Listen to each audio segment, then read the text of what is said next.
Students of class 10th, in this video we will discuss lesson number 7th of geography. Name of the chapter is Lifelines of National Economy.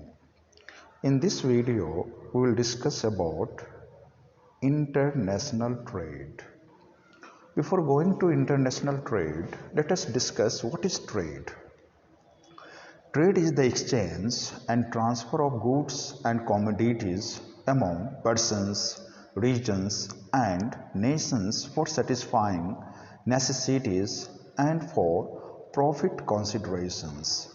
When exchange and transfer of goods and commodities takes place between persons, it is called domestic or local trade. On the other hand, exchange and transfer of goods and commodities taken place between regions of a nation, it is termed as national trade, while trade taking place between or among nations of the world is called foreign or international trade. Trade at domestic or local and national level is also termed as internal trade, whereas trade between nations is called external trade. Now let us discuss about India's foreign trade, or you can say international trade. India's trade policy is based on its needs and aspirations. Following are two major objectives of India's trade policy. First one, to maximize exports for earning foreign exchange.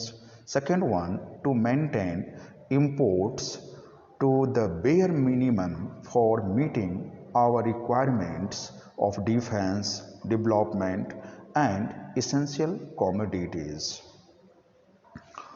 Foreign trade includes exports and imports.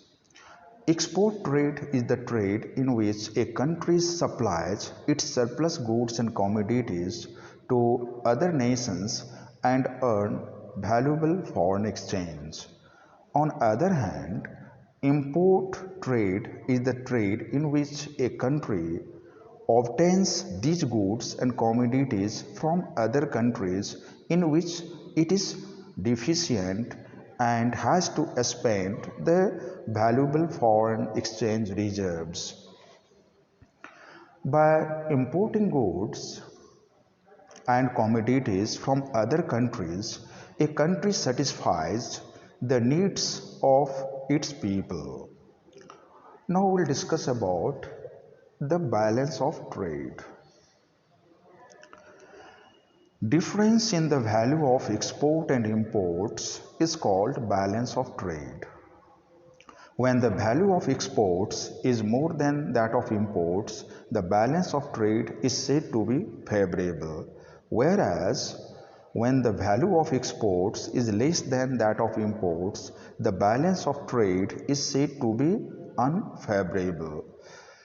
Favorable balance of trade speaks of the sound health of the financial position of the country. Our balance of trade remains unfavorable for most of the years since independence. Now we'll discuss about major items of India's foreign trade. So you will go through the books, we will discuss about some of the major items. First, we will discuss about major items of India's export. Tea and mate, spices, pearls, precious and semi-precious stones, rice, manufacture of leather, woven cotton fabrics, iron ore and concentrate, feeding stuffs for animal, textile yarn, fabrics, coffee, tea, cocoa, fish preparations.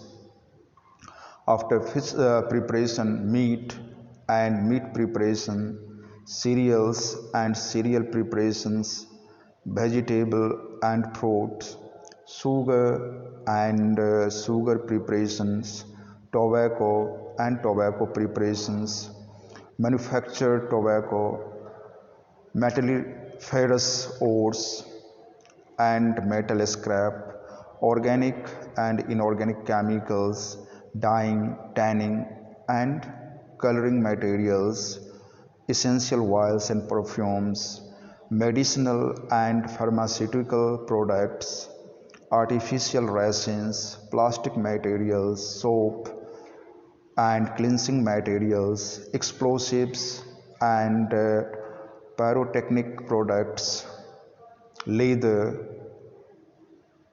power generating machines, iron and steel, then metal working machinery, general industrial machinery, office machinery, telecommunication, sound recording and reproducing apparatus, electrical machinery apparatus, road vehicles and other transport equipment articles of apparel and clothing accessories and other exports.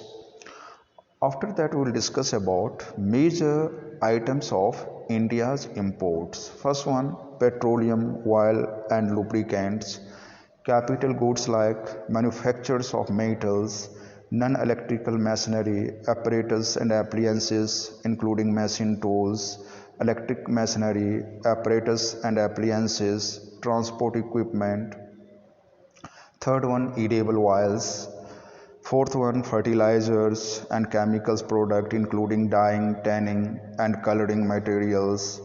Then medicinal and pharmaceutical products, plastic material, pulp and waste paper, paperboard and manufactures thereof, non-metallic mineral manufactures like pearls, precious and semi-precious stones, non-ferrous minerals, cashew nuts, crude rubber, cereals and cereal preparations, fiber like synthetic and regenerated fiber, raw wool, raw cotton, raw jute. Now we'll discuss about direction of India's foreign trade. First we'll discuss about India's major imports are from the following countries. 39.9% of the imports is coming from Belgium, France, Germany, Netherlands, UK, North America, Canada, USA. These are the two countries in North America. Then Australia and Japan. Then 5.1% from Iran, Iraq, Kuwait, Saudi Arabia. 17.5% from Eastern Europe. 26.7% from Africa, Asia, Latin America and Caribbean countries. 36.2% from other countries. Now we'll discuss about India's major exports. So the exports are done to the following countries.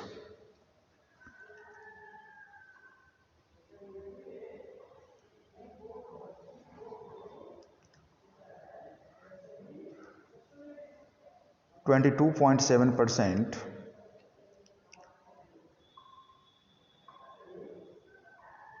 from Belgium, France, Germany, Netherlands and UK. So from this country we are having 22.7% of our exports.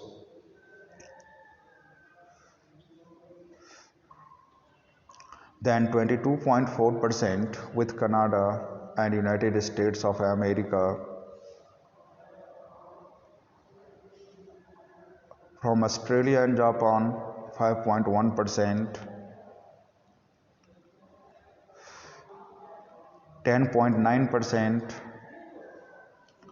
with Iran, Iraq, Kuwait and Saudi Arabia.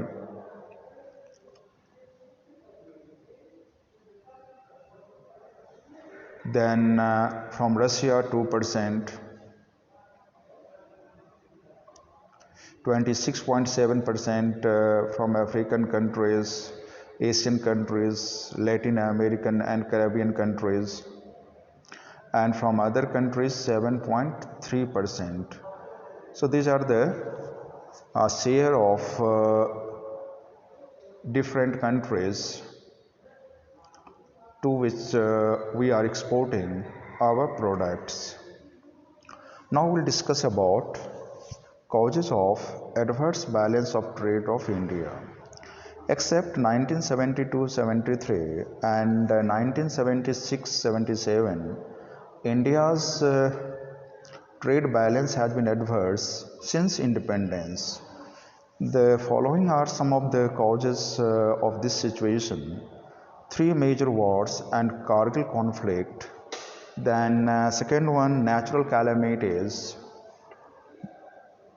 more expenditure on embassies, high growth rate of population, partition of countries in 1947, oil crisis and increasing demand of oil in the country, competition in the world market, affect the World Trade Organization, slowdown in the world market. Now let us discuss about the measures adopted to correct adverse balance of trade. So government of India has taken various steps like first one, incentives to import substitution, promotion of exports, attractive packages to foreign tourists, rupee convertibility, then liberalization and globalization including privatization. After that we will discuss about importance of foreign trade. First let us discuss about importance of imports. First one, imports compensate shortage of essential consumer goods and commodities in the country. Second point, they provide several capital goods which the country's economy needs urgently and the country cannot produce them efficiently. Third point, industry and agriculture need certain inputs which are provided by imports from other countries like petroleum products and fertilizer. Now, importance of exports. First point, comparative advantage to us and other countries. We send surplus goods like tea and coffee to other countries so that our industries can run profitably in the country. Export pays for imports. Earning of foreign exchange is possible only through exports. Foreign trade promotes mutual understanding among the nations of the world and also international brotherhood. Furthermore, due to mutual understanding and cooperation, clashes and conflicts are avoided among the nations. After that, we will discuss about tourism as a trade.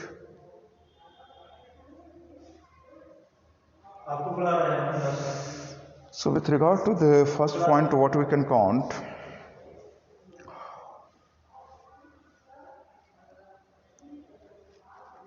tourism is nowadays considered an indivisible trade because of the following reason. Tourism promotes national integration.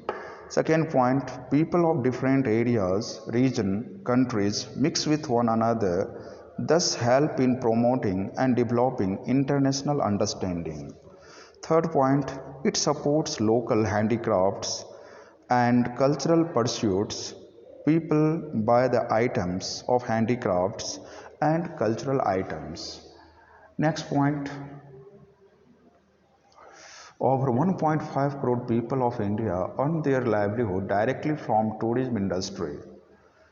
Next point, India earns more than 21,000 crores of rupee every year as 26 lakh foreign tourists visit India every year. In this way, tourism promotes trade of India, which is invisible. During the last 3 decades, Indian tourism has grown substantially. India witnessed 23.5% rise in tourist arrival in 2004 against 2003. It contributed rupees 21,828 crores of rupee to our foreign exchange. So you will go through both the slides. So these are all about the chapter, and remaining part we will discuss in the next